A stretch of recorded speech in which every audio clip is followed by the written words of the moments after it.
Welcome, welcome, welcome. It's that time again, folks. Time for the world-famous motion picture Retribution Power Hour, presented to you by the illustrious Evening Brothers. Take it away, band.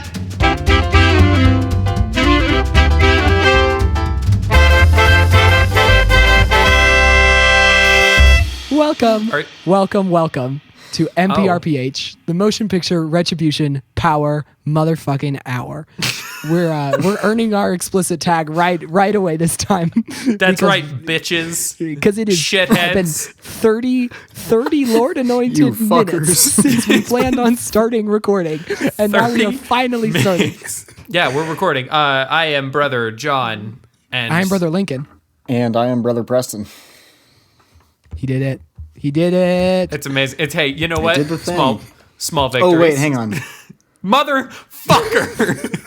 I swear to you, if we have to restart this podcast, I am gonna lose my goddamn mind. Preston, Jonathan and I will record it. We'll just send you a track to chuckle half-heartedly along to as you listen. We'll just make you record asynchronously. I cannot express to you how fast I will drive to Utah. With a 2010 Mac Mini, because that's going to be a better solution than whatever you have right now. A fucking Nintendo DS would get us further than this has. You know what, Lincoln? If I had another option, I would use it. But I don't. Do we have to restart? Did you run out of bars again? No, I'm totally messing with you. Oh, good. Oh my god. Oh, beans. Oh, sweet beans. Sweet holy beans. We're ready to record. Preston, I would like to formally apologize for an emotional outburst that one or the other of your co-hosts may have had. Oh, no. I enjoyed that. I enjoyed that very much. So, I mean, Lincoln was already mad at me. I just needed you to be mad at me as well. Goal achieved. It happened for you. Preston, I'm never mad. I am just disappointed. I know. And I do a really, really good job of disappointing you. Oh, man. Well, I made you watch Twilight. This is called the motion picture Retribution Power Hour, and I sure feel like there's some retribution involved here. You both paid dearly for this view time, for this watch. I cannot express Lincoln, to you how bad this movie is. Did you ever consider that maybe my audio problems today were, I don't know, in retribution for something else? Yeah. Maybe. Or perhaps just a curse. Or perhaps a curse that Edward Cullen himself has laid on our podcast. Yeah. That we would sully the Batman's name like this. Like I assume we're going to later. As I can only assume. Yeah, I just want to hear what's your general thoughts on it so far. Sucks ass. It's bad. It's not good. I don't know if I've seen a worse movie. I was so surprised at how much this felt like a 12-year-old made it in iMovie. Oh yeah. That's kind of the main thing. It feels like a kid made it. Yeah. From the writing to the acting to the cinematography. The best way I can describe this movie is having all of the constitution of a wet, limp noodle. Hey. And not a good, al dente pasta noodle. Preston. Like a mushy, disgusting, overcooked Equivalent noodle. punishment is later. He's getting ahead of himself. I'm jumping the gun because I cannot wait. Yeah, I don't know, Lincoln, I don't know what you were looking for on this, but bad job. Bad job. I mean, good job, obviously, because that's the whole point of what we do here, but bad job. Lincoln, you're lucky we're still friends. This was a popular movie. This is the thing that I kept thinking throughout this. Is this made so much just sweet cash. How? Yeah, it did. How? Yeah. I think one thing that I want to say, not in the film's favor, this is just a neutral thing. Have you ever seen a YA movie that made this many decisions? Oh boy, did it make decisions! It made there were so many all decisions. The wrong ones, to be fair. But no, it made decisions left and right. It represents an era of artistic control. This is why directors don't have artistic control now. Like, this movie was like, we learned our lesson. Like, let's not let our artists make movies anymore. Yeah, no. The lesson was not find good artists. The lesson was like, I don't think we should have allowed that. That shouldn't have happened. There should have been something in the bylaws to prevent Twilight from getting made. So anyways, Twilight is the movie it's a story of Bella Swan, who is played by Kristen Stewart, and she moves in with her estranged father to the town of Forks in the Pacific Northwest and goes to high school there, where everybody loves her and is open and kind and inviting. Yeah, there's no high school drama at all. Not at all. And while she's in high school, she whatsoever. meets the Cullens, who are a kind of foster family, an incestuous foster family. So like the incestuous has a couple asterisks next to it, I guess. And they're like cool rich kids who always just walk in during lunch and eat lunch and then go home, I guess. That seems to be, yeah, like they definitely don't go to science class. The movie made damn sure we knew that. Yeah, they don't go to science class. And one of them is named Edward, and he's played by beloved the Batman himself, Robert Pattinson. The guy from The Lighthouse, Robert Pattinson. The guy from The Lighthouse, who isn't Willem Dafoe. Although Willem not- Dafoe Vengeance in this himself, movie Yes. is Robert Pattinson. insane. Vengeance. Vengeance, is that what you said, President? Vengeance himself? That's a make funny sure- joke, Preston. Hey, Preston, you made it That was a funny. good one. Yeah, I just Yeah, wanted to you're take a welcome. moment to recognize that.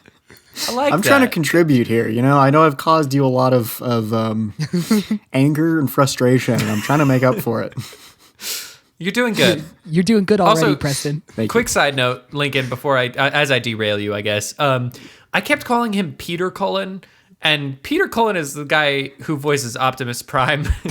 That's just, I need you guys to know that. If my voice Peter wasn't shot, Cullendale? I would try to do a Optimus Prime voice and say something Edward would say.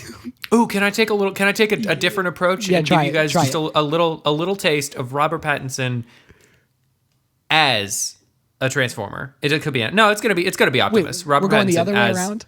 Yeah, I'm gonna Oh, okay.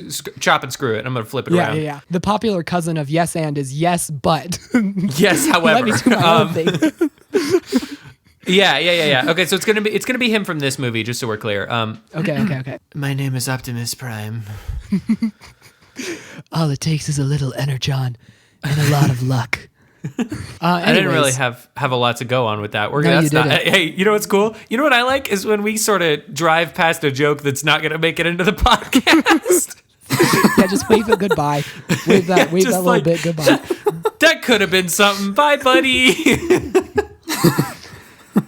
Swing and a miss. Come on, guys. Tell me about it. Let's keep going. I'll power through. So she meets a bunch of friends. They're all like really, really nice, which we pointed out, which is kind of funny.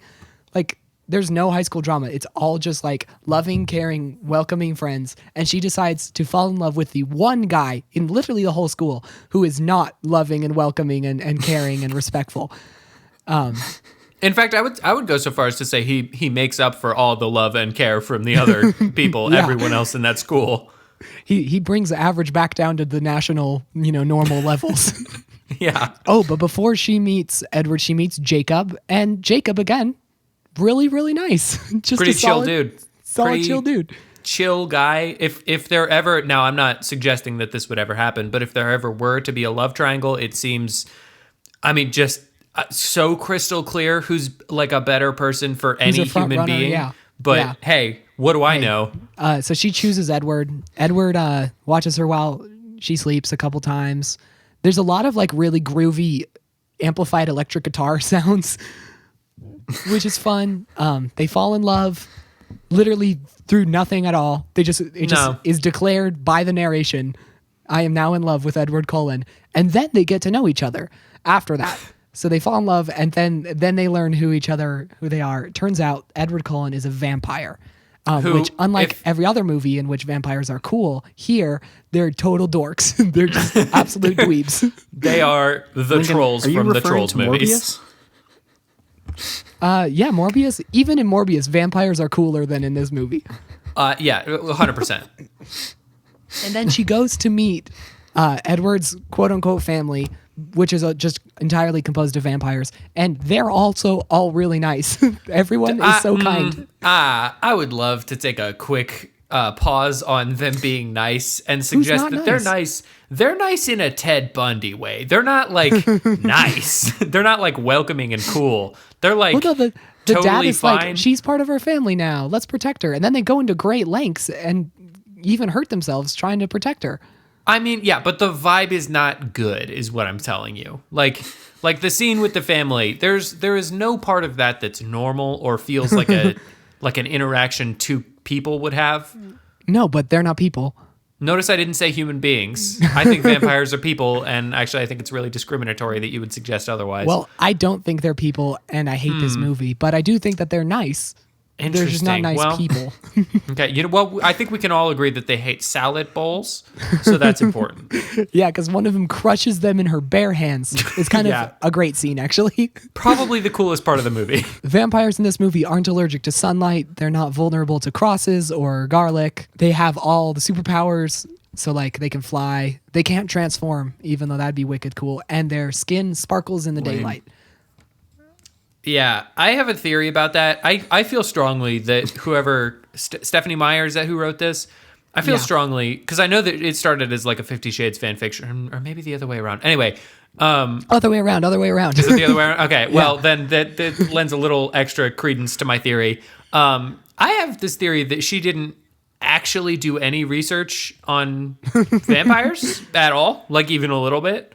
She was just like, okay, let me list off things I know about vampires. 1, drink blood. 2, don't like sunlight, presumably for cosmetic reasons. And 3, nope, that's it. That's all I have. That's all I know. I think that checks out because the amount of research that happens in the movie that leads whatever the main character's name is to figure out that Eddie is a vampire. Eddie. I think they just regurgitated that exactly from what Stephanie Meyer did in research for the book. That makes a lot of sense. There's like 4 total clicks. Like Google, click, click, click, click. Okay, I'm good. Yeah. With a couple and scrolls a very, in very between there. deadpan delivery. Well, you're a vampire. That had what the story does, that had a little Midwestern kind of funk on it, Preston. Yeah, it had a little, I like that. I like saw the potato salad materialize in your hands. Yeah, like, oh hey there, you're a vampire. You're a vampire. Care for yeah, some of this sure, potato you salad? betcha. My mom ate it. In classic form, we all got a little too excited to make the jokes, and we talked over each other. I'll have to weave that back out. I'll have to take this terrible tangle and turn it into a beautiful tapestry of audio later. Fix it in post, which I can only imagine was also what they tried to do with this movie. And it had to failed. be. Well, they said fuck it in post. They said fuck it while filming and then fuck it in the edit. And they really fucked it, didn't they? They keep falling in love, and then literally like 32 minutes before the movie's over, the villain is introduced. Oh yeah, there's a story in this one too. There's a story in this story. Did you know that? The villain is another vampire. There's a story. There's just no like conflict to drive the story. No, not at all. Sorry, we're not talking about the movie yet. My apologies, Lincoln. We can. You're welcome to. No, I say shut the fuck up. I agree. And the bad guy is a vampire who wants to hunt and kill Bella because it's the ultimate hunt is to hunt humans that are being guarded by vampires. Which, like, I have such a problem with that. Like, why? In what world is that even part of the game that they play? Like, I would think that the ultimate hunt would be vampire hunters. That would be something. Like, people who could defend themselves. How many times do you come across this situation, right? Because it's not a lot, I feel. This is the only time. That's why he was going so mad about it. He was like, this is my only time I'm ever going to hunt someone who's being protected by other vampires. He's one of those guys that gets, like, really stoked that today is a different day than yesterday, you know? Like, yeah, midnight rolls around. He's like, it's tomorrow, guys. Yes. Happy Tuesday, idiots. He lives the way that all of us should live, which is in the moment. Just moment to moment. Moment to moment. Perhaps a little too much. And then they have a big fight, and Edward almost kills the bad guy, and then they go, stop it, we're not like this. And then Edward's like, oh, okay. And then he backs off the body, at which point the other vampires then rip the guy to pieces and set him on fire. Which and that's obviously pretty much the movie. sick. But yeah, no. Yeah, very sick. Very cool. Well, that's not. Hey, even hold get on. to That's see not it, quite though. the end of the movie, is it, Lincoln? That's not quite the end of the movie. The end of the movie is... Wait, what is the end? Well, okay, I can't blame you because I took my little tune-out break for this movie about 3/4 of the way through. There's a chance I fell asleep, not 100% sure. Anyway, so I could see how you might have taken your kind of checkout break at the end. The end of this movie is they go to a prom, and then it's they go very to prom. awkward. And he I almost remember that. turns her into a vampire, but then he's like, "Am I not enough for you?" And she's like, "What? Okay." And then the credits. Yes, I remember this. It's a lovely prom at the end between this 17-year-old girl and this 150-year-old vampire man. Aww. Aw, it's so sweet. Love He's so much more no powerful than bounds. her. There's no way that they could consent. Which is just one of the many problems with this movie that now I want to get into. But first, I want to talk about homework. Yes. For your homework, I told you I listened back to the quote, so I made sure I said the homework again correctly, which was search the phrase Twilight fan fiction and then quote, let the spirit lead you from there. So what I want to hear from each of you, and I have one as well. But Preston, I want you to start, and I want you to tell me, just start from that search and take us on a little journey through what you found. Well, as I have discovered, I cannot exit out of my recording app to go find my fan fiction. Oh no. Which I know Based sounds very convenient. This is going to be However- based on memory then. Yeah, go from memory. This Tell is us the about it. situation. I did a Google search. I clicked on the first option. I scrolled through the menu in something that can only be described as horror and hatred and pessimism for the human race. Yes. And I experienced humanity all in of this. general. Mm-hmm. And I clicked on the one that seemed the least horrible and the least sexual, and there you go. And then what did you find? What was it? Did What you was it? read What was it called? Any of it? You know, I read the first paragraph, and that was more than enough for me. So Preston, actually, I would love to ask you one real question, which is, what was it about even at all? You know, that is a very great question. And unfortunately, I did not read it in enough detail to be able to tell you. What was the title? He sounds was like two a characters. politician talking about the deficit. Excellent question. It was Yeah, it it was sounds like about it just two got- characters that I did not recognize that very well could have been from this movie, and I just did not remember. Could be from one of the other books. Could not tell you. Named Bella and Edward. No, it wasn't. It was two completely different names. Ella Great. and Bedward. Okay, well, right, John, well, that was why don't you tell us super what's going on? As per usual, I'm here to scoop up the ashes of Preston's homework and put them into my own little thing. Sculpt them in I your own did- little present. Yeah, yeah. I did start with the term Twilight fan fiction, and then I was so confronted by just heaps of pornography that I decided maybe I was going to refine my search a little bit. So I went and I searched Twilight crossover fan fiction, and that led me to a very beautiful little site that was almost some not porn, and It was almost that's almost not porn. I found probably the greatest thing on the internet. I don't know. It was a long list of possible crossovers, and there were so many enticing little morsels that I almost clicked on. But the one that I landed on is a Twilight crossover with Batman v Superman: Dawn of Justice. Yes.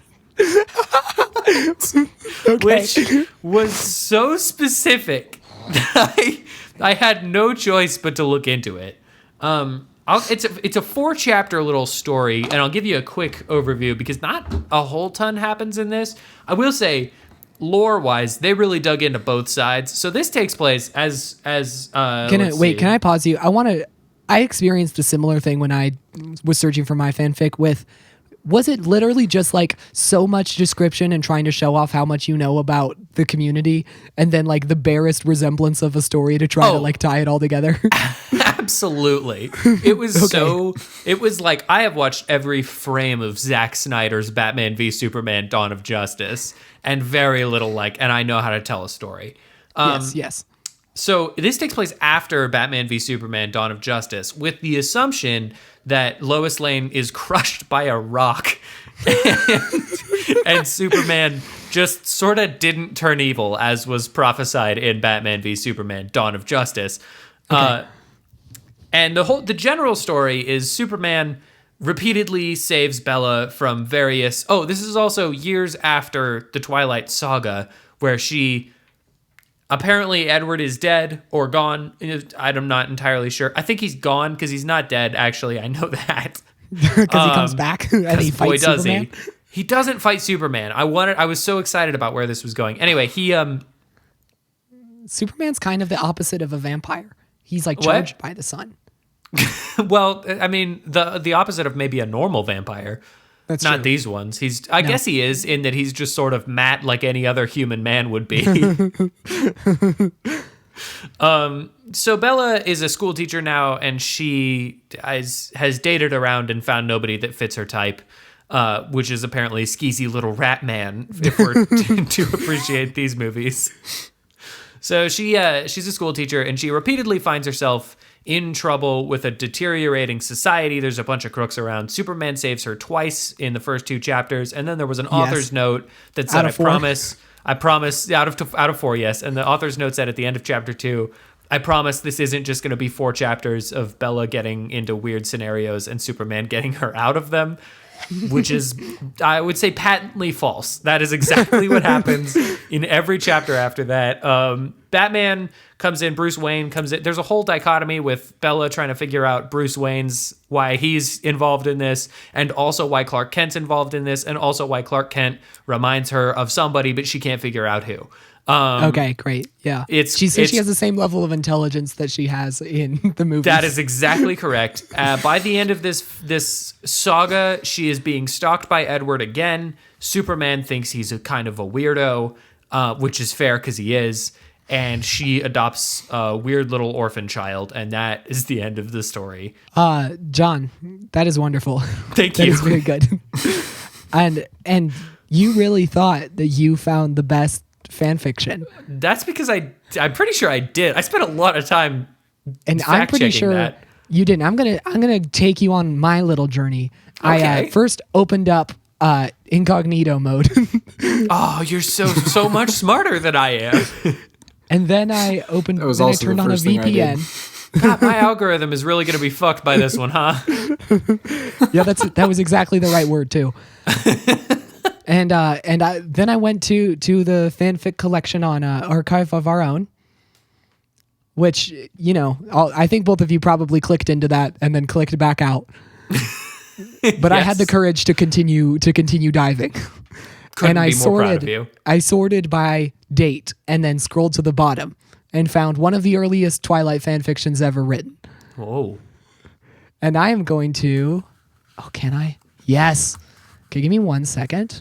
I'm going to quickly copy the image of the... I'm going to copy the image of the fanfic, and I'm going to send it to the chat right now, and I'm going to just let you absorb it. I'm just gonna. I got a little notification. I wonder what's in. What the holy shit is this? Hey, Lincoln. Hey, Lincoln. Hey, what the hell is what? Who? Please describe what you see. John, you're not selling this for me. I don't know if I can describe what I'm seeing. All I can assume is that Edward Cullen is some sort of astronaut god. You got it exactly right. What in the Microsoft Paint? What the fuck is this, Lincoln? Here is on this portrait. Don't say any more words. I can't handle it right now. Yeah. Hey, Lincoln. We don't. Why did you do this to us? So I think you will be You clearly can tell now that I, in fact, found the best fan fiction of Twilight, just based on that. Wait till I tell you what the story's about. I thought I had seen the best thing imaginable, and now I have looked upon the face of God. You got to put that in the show notes for sure.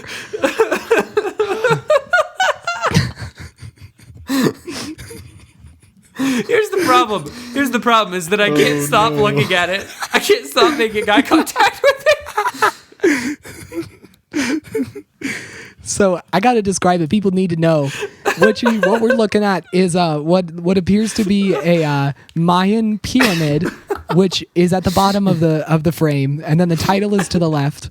And then at the midpoint, there's kind of a flare of light, and just above this flare of light is Edward Cullen's visage, layered, lovingly feathered into an image of an astronaut's helmet. And he's like the sun rising over the pyramid, but it's his face. It's like the Teletubbies, baby. Oh, I'm weeping, Lincoln. I can't handle this. So, do you want to hear what it's about now? Okay, all right. Let me compose myself. Let me prepare myself. Okay.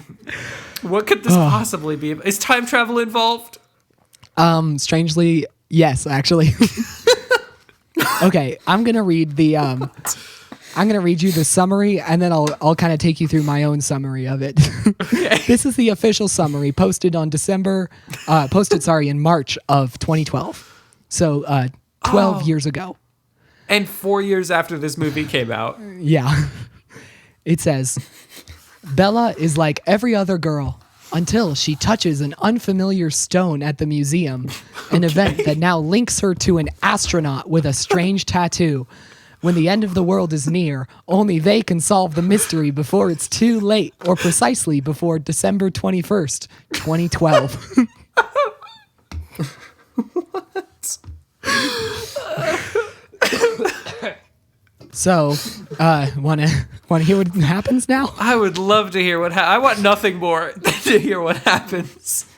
So, this author, I can't help but this author is so endearing to me because whoever this is knows a lot about both Mayan history and about NASA, and they're just so excited to show off all their knowledge. So we start with Bella and Alice and Rosalie, who are the other vampires probably. I don't know. Sure, they can be. And they're going to Houston to visit the Johnson Space Center and Art Museum. Right. They start by going to Abercrombie and Fitch. Okay. And then they go to the Art Museum, the Museum of Fine Arts, and they go to the Arts of Mexico, Central, and South America exhibit, which apparently this I am only assuming 14-year-old also saw, because it is a very detailed description of what's in the museum. Lots of really great description. I gotta say, the grammar and spelling and formatting of this is immaculate. It's excellently formatted, which is really funny. And she sees a stone, which is again described as the stone consists of 3 rings, one around another with symbols on each circle. The ones on the smallest ring are dots and dashes. On the second one, a sort of small figures chiseled into the stone, and the third one has a full-fledged Mayan drawing on it. Finally, in the middle of the 3 rings, there is a symbol that looks like a combination of a yin-yang and the Egyptian Eye of Ra with a cross, and something that resembles a CD. Remember the days where you could compare something to a CD? 2012. How we miss you. And then she touches it and gets a vision of the end of the world, of the solstice. And then it does some sort of zap on her, and then she sees a statue called the Cullen Sculpture, which is just a body, no head, a naked sculpture of a man. Okay. And she says, "Wow, that statue's pretty great." Oh, she's horny for the statue. Yes. And let me see what she says. She says, "The model must have certainly been a fine specimen. One no woman with her wits about her would have kicked him out of her bed." Ew, what? Ew. So she's saying, I wouldn't kick that guy out of bed for eating crackers through his neck hole. They go to a Mexican restaurant. She makes a point. She says, there are a few in Seattle, but the food isn't as good as it is in Texas, which I think is probably accurate. Oh, my home state. There's a chance I might run into this person. Then they go to NASA and they see a sign at the door that says lunch with an astronaut. And the astronaut walks in. This beautiful astronaut walks in and he says, good afternoon, ladies. My name is Captain Edward Cullen and I'll be lunching with you today. So guys, Edward Cullen is an astronaut. Oh, so we're talking about like alternate universe fan fiction here. Fully alternate universe. Okay. So actually, I want to stop here. So she falls in love with him at first sight. And I want to point out that this story, as crazy batshit as it is, actually fixes some of the problems with Twilight. Because the first thing is that all the characters in this story are 21 and older. They're all old enough. They go to a bar and it says we showed our IDs to the person at the bar and then they let us in. Nice. And so we already are kind of avoiding the like weird age difference. And then Edward Cullen's not a vampire. He's just a cool guy. Wait, hold on. Are there vampires in this story? Nope. Just a bunch of space gods. They meet. They have a great little meet cute. Then they meet at the club later. They dance together. Then there's some terrible stuff happen. Oh, so you didn't entirely dodge the... No, I really thought I would have, but I didn't. Wow, wait, I'm sorry. Hold on. Are you suggesting to me... No, let me rephrase that. Are you telling me that someone wrote like 15 pages of Mayan information and a description of a museum, and then they were like, okay, now that all of our characters are settled, it's smut time? That's exactly what I'm telling you. That's exactly what happens. Except the 15 pages of Mayan information is afterwards. Oh, good. Okay. And so it turns out Edward is the center of a prophecy that's bringing about the end of the world, and they have to do a blood sacrifice, and then they do it, and they prevent the apocalypse, and then that's the end of the story for now. Wow, that's amazing. You know, it's crazy that they predicted the end of Aquaman. That's pretty cool. I'm proud of them for that.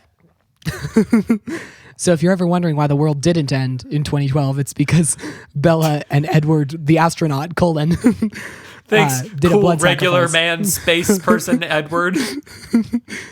So there you go. There's my fan fiction that I found. I was so confident, and I was so wrong.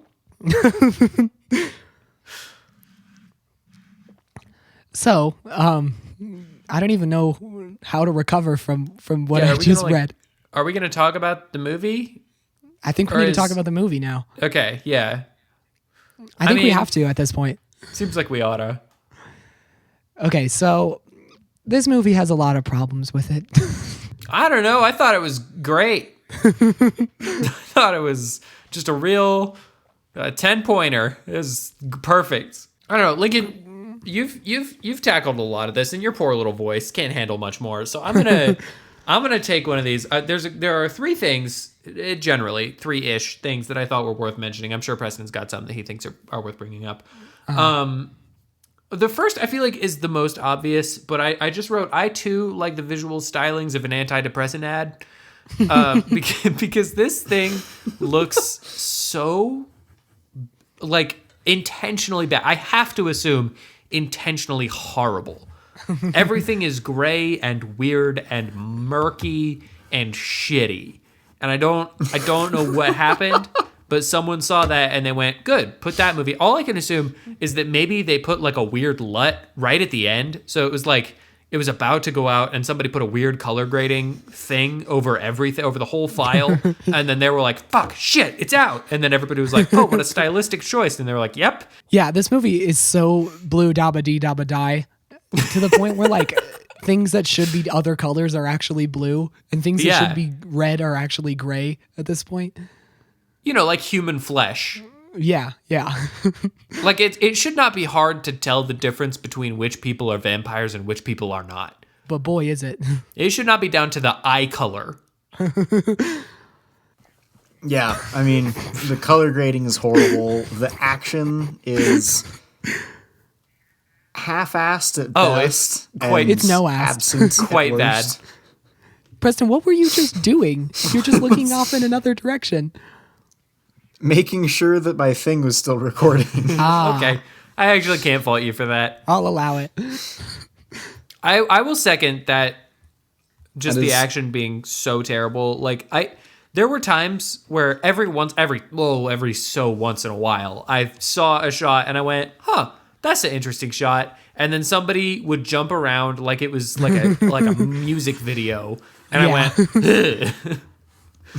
This movie's like actively cutting away from interesting things. Yeah, and leaving us.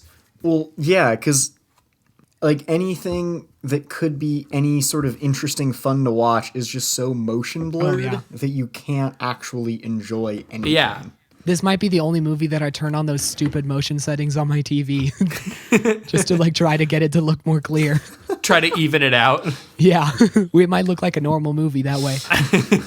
How do we feel about the narration that goes throughout the whole movie? I forgot it was happening, and quite honestly, sometimes I just thought she was muttering stuff under her breath. So it To took be me fair, quite there's a no way for you to tell. yeah, it took me quite a while to figure out that that's what was going on, and then by the time I did, it was like, it doesn't matter.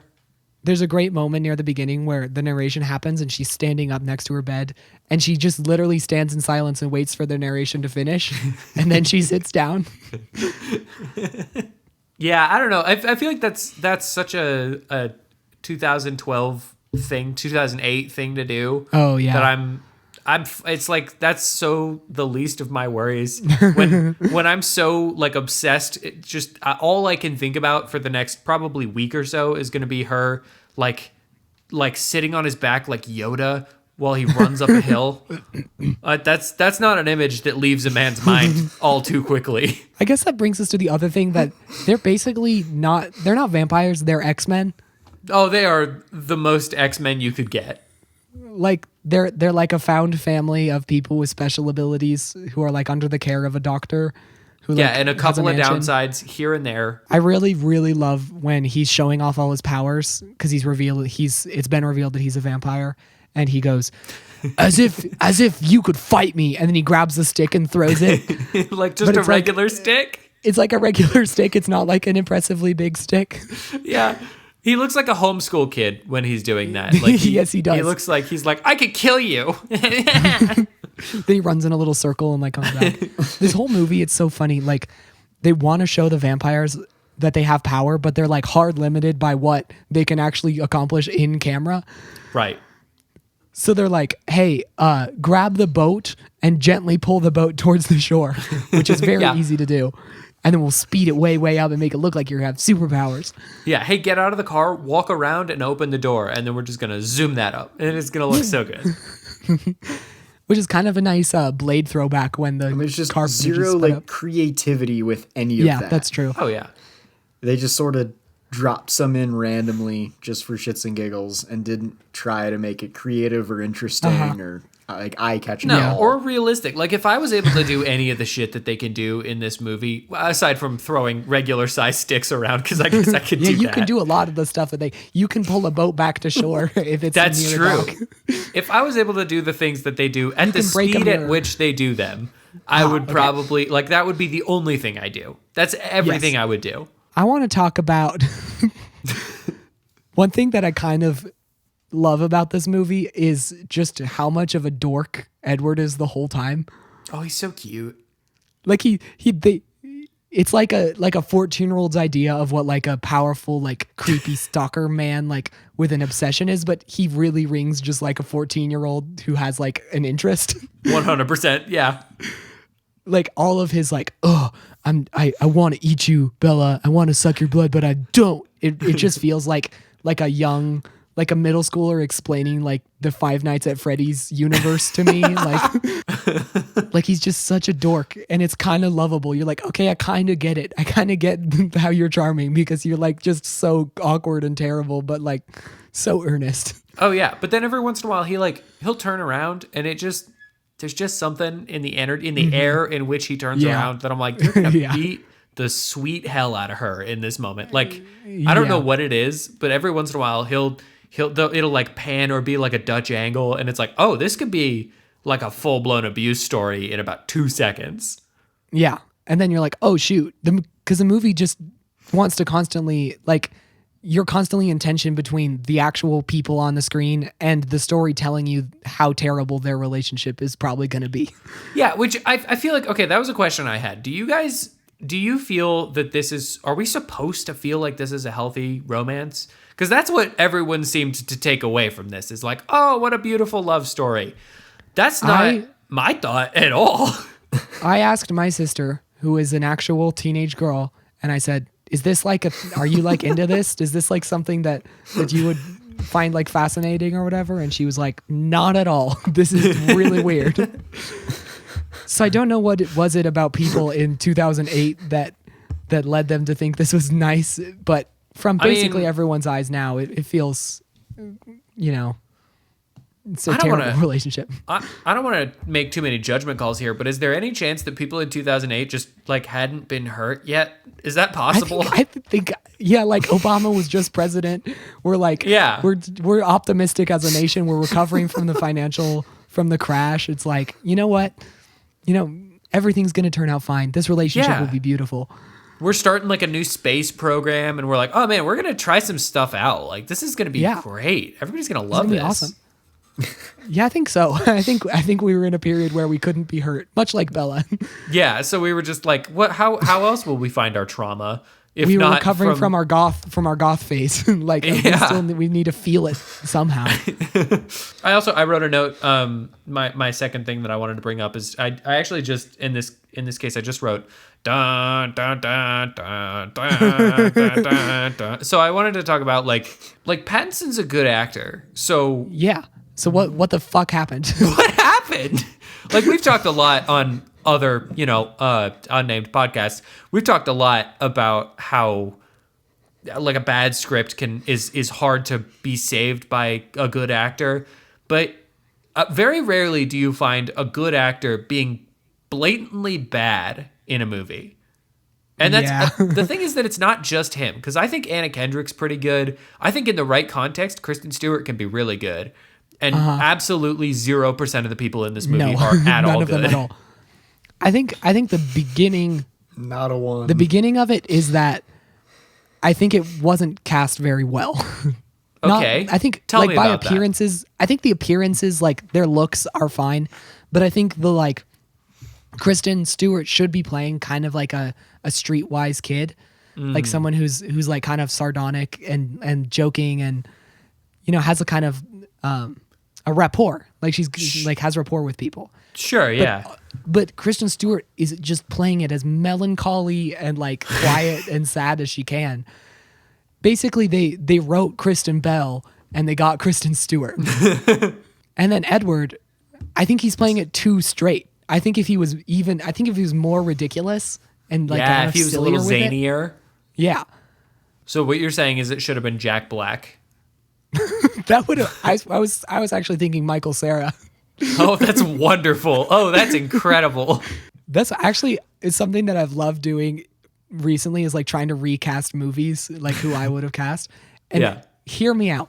Okay. Okay, keep in mind, it's just going to be Amazing Spider-Man because it's going to be Emma Stone and Andrew Garfield. Okay. And it's going to be directed by Mark Webb. Wait, hold on. That is just the movie Amazing Spider-Man. But it's from Gwen's perspective. Okay. All right. Because it's basically the same.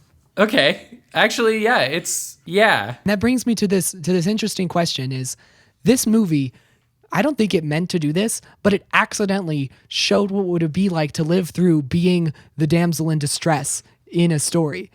Ooh. That's very interesting. Because you experience, like, we think about Spider-Man in like the first two Spider-Man, the Raimi Spider-Man movies, we see we're from Peter's perspective, and so we understand his like mood swings and his conflict between loving Mary Jane but wanting to protect her and keep her safe from the world that he kind of inhabits. But In this movie, we're on the outside. We're where Bella is, and she just sees a man who's just giving her terrible mixed signals and acting like she wants her, and he wants her, and then pushing her away all of a sudden. Yeah. Like it's I think they accidentally said something about how like superhero stories are told. Man, can you imagine if this had been good on any conceivable metric? That would have been something else. Because you're right. Like that's exactly what they're exploring. They're just exploring it in such a mundane, annoying way that I'll never think about it. Yeah. But like it actually almost has something to say about like maybe we should consider more than just the hero's perspective in these kind of grand romances that we have in movies. I think, okay, here's my other point though, is that Mary Jane sucks in those movies so bad. Every movie she's cheating on somebody. Literally every one of them she's cheating on somebody. So what is not related, has nothing to do with it. I'm just really, I feel the need to say that because it's been on my mind, if I'm being honest, for most of my life. That's a thought that's sort of been rolling around this old noggin of mine. Yeah, she Can we talk, 100% does leave someone's wedding in that film, in the second film. Yeah, like not someone's wedding. Her own wedding. For just a guy. She doesn't, well, I guess she knows. Does she know he's Spider-Man? Yeah, she knows he's Spider-Man. Yes, she does. She knows. It's been a minute, Lincoln.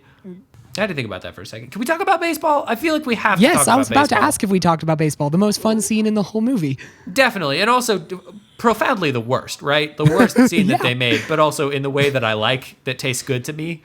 Yeah. It's just going for it the whole time. You're like, decision. They're just making all these decisions. Yeah, they do family baseball whenever it gets thundery. They dress up for family baseball. Everybody's jumping around on trees. You can full body tackle somebody in this game of baseball. There's a lot of decisions, and they're all very good. A 2000s Muse song is playing. Yeah. Well, it's perfect. It's like they remembered they were making a movie for that scene, and so all the shots are interesting, not good, but interesting. And like all of them are shots, and not just like, oops, we accidentally captured these people acting, which is how the rest of the movie feels. I love how, I don't know who any of the characters' names are besides Bella and Edward and Jacob, but whoever's the pitcher, I love that she kicks her leg up every time she pitches. Oh, it's so good. She does the full rocket kick. The full rocket pitch, as if she doesn't have superhuman strength. It's so good. I love it. Okay, here's my favorite thing about that scene, is that they set it up like, we have to do baseball whenever it thunders, which is a little pathological, but I love that they're like, why do you have to do baseball when it's thundering? And they're like, you'll see. And then the sound design is so incapable of telling us that it's loud. It's just like, I still wonder why. It's context. You have to get it from context clues. Basically the sound design of this whole movie is just whack. It's just off everything. Like, remember when he stops the van? There's no sound associated with him stopping the van with his bare hands. Why would there be? But there's so much sound when he pops the dent out of the truck. It's like the loudest sound on God's green earth. And there's sometimes where it's like this quiet, intimate vocal scene, and then it's like, the gain is boosted way up and it sounds like that. Oh yeah, Preston, did you have any notes? I feel like we've been talking a lot about baseball here. Did you like? What did you think about baseball? You know, baseball. It was. I think that's about when I stopped my little tune out moment for most of the movie. Good, you caught the best part. I was like, oh, this is something that does not belong in this movie whatsoever. And yet it is almost the only redeeming thing about this movie. That is such a good way to put it. That's exactly what it is. Yeah, I love that the scene does absolutely nothing but provide some sort of a very weird meeting with the eventual villain. Again, 1.5 hours into this 2-hour movie, we meet the villain. And it's so much movie. It still barely like addresses that they're going to be the villain. That should have been like maybe 40 minutes into the movie. Maybe. You know what, dare I say? I don't think this movie had to have a villain. That would have been something. That would have been interesting. Like, it could have just been about their relationship and the fact that he's a vampire. And he says at the beginning, what if I am the villain? And you're like, yeah, what if he is? And the movie's like, no, he's not. There's a worse guy. There's a worse blonde vampire boy. Ironically, the movie has to shout that because the rest of the movie is shouting, yeah, he definitely is a villain. I feel strongly that, like, okay, I don't love that I have this information, but the later movies get into the whole Jacob and Edward of it all. Like they dive into the whole werewolf thing and the dichotomy between werewolves and vampires. They really get into that. That would have been an interesting antagonist for this movie if they had kind of delved into the second book a little bit. Again, I hate so deeply that I have this information that I've seen all of these movies before, but like that would have been something. And then build to like the weird council of vampires toward the end. There's a scene where they kiss and there's no music playing, and it really, really bothered me that it was just silent. Very scary. It made me want to never kiss anyone again. Yeah. It's like, if this is what it looks like to even a hypothetical third party, I never want to do this. I can't be a part of this anymore. I don't actually know why I wrote some of these notes that I wrote. I'm looking through them, and I wrote in all caps, "Is the dick sparkly?" And that's a good question. That is a good question. Let me scroll over to the fanfic real quick. Nobody wants to know the answer to. There's so many people that would like to know the answer to that, I'm sure. Well, actually, you know what? Yeah, you're right, John, and I'm sure that there are probably several thousand fanfics that would love to enlighten you on that subject. Yes, Weirdly, they definitely are.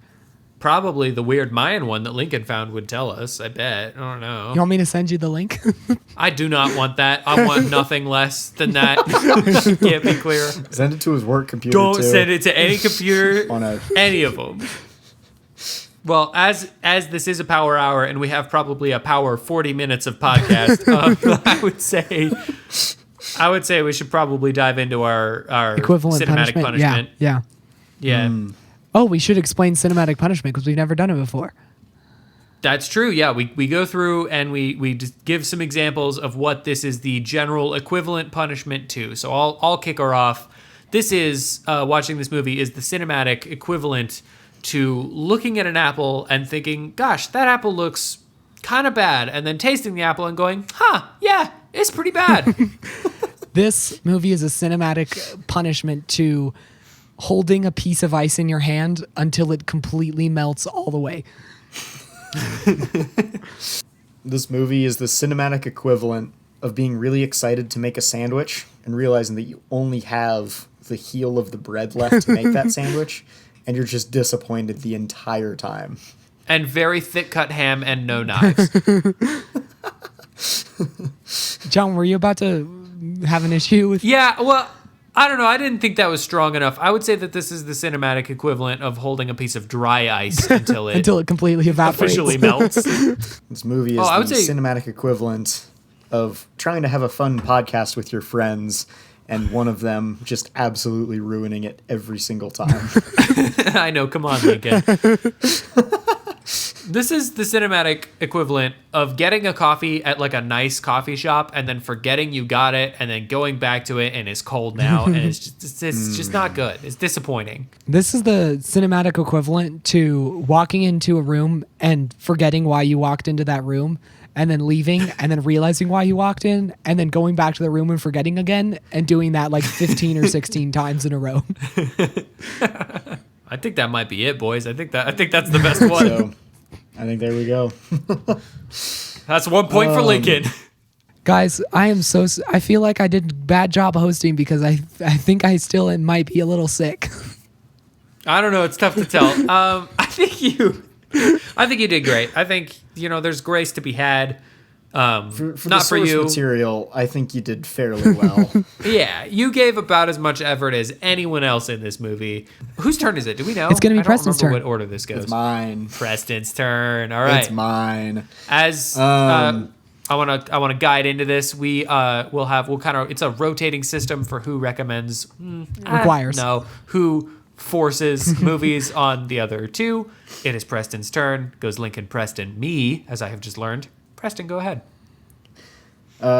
Your movie for next week will be Rebel Moon. No! I have to get Netflix for you fucks.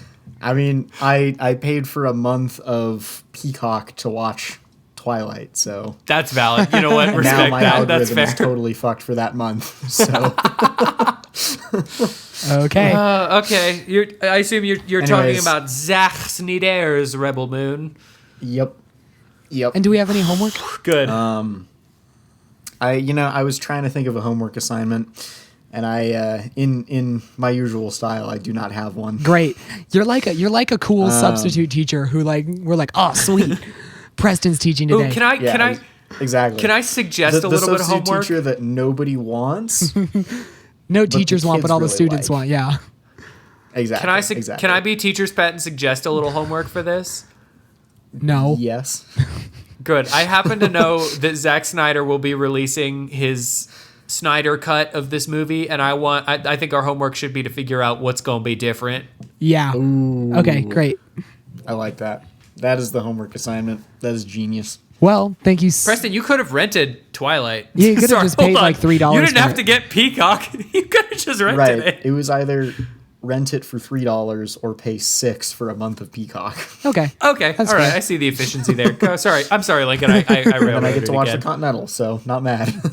Score. Thank you for listening to the Motion Picture Retribution Power Hour. It has been a wonderful Power Hour, hosted by your illustrious evening brothers. I have been Brother Lincoln. I have been Brother John. And this is Brother Preston. Goodbye.